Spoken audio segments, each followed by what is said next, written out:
நீங்க அச்சானால காலையிலிருந்து ஒண்ணுமே சாப்பிடலப்பா. அதனால கொஞ்சம் பாலாவது குடிங்கப்பா. உன்னை கண்ணா புண்ணால அடிச்சு போட்டேன், வலிக்குதா ராசா? இல்லப்பா, நீங்க கொஞ்சம் பாலாவது குடிங்கப்பா. சரி, நான் கொஞ்சம் குடிச்சிட்டு தரேன், மீதி நீ சாப்பிடு.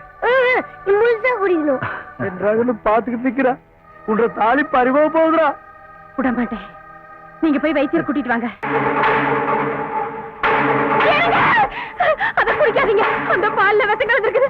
என்ன வளர்ற? இது பாருங்க, காலி விஷ பாட்டில் பையன் காட்டுல கையில கிடந்ததுங்க. உங்க மகன் உங்களை சாகடிக்கிறதுக்கு பால்ல விஷம் கலந்துருக்கிறானுங்க. மத்தவங்களை வாழ வைக்கிற பரம்பரையில பிறந்த வேண்டிய மகன் அவனை போய் பெத்த அப்பனை கொல்ல விஷம் வச்சிருக்கான்னு சொல்றியா? விஷம் பால்ல இல்லடி, ஒன்றரை நாக்குல இருக்குது. விஷம் வச்சிருக்கானா விஷம்?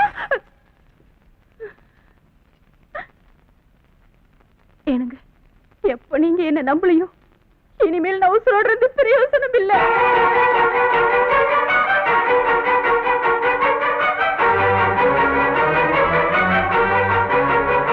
சாகிறதுக்கு முன்னால இப்படி சொல்றேன்னு தப்பா நினைச்சுக்காதீங்க.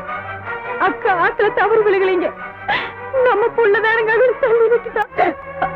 அவனுக்கு காலையில அக்கா அவனை திட்டினதுக்காக அவன் அப்படி செஞ்சுட்டானுங்க.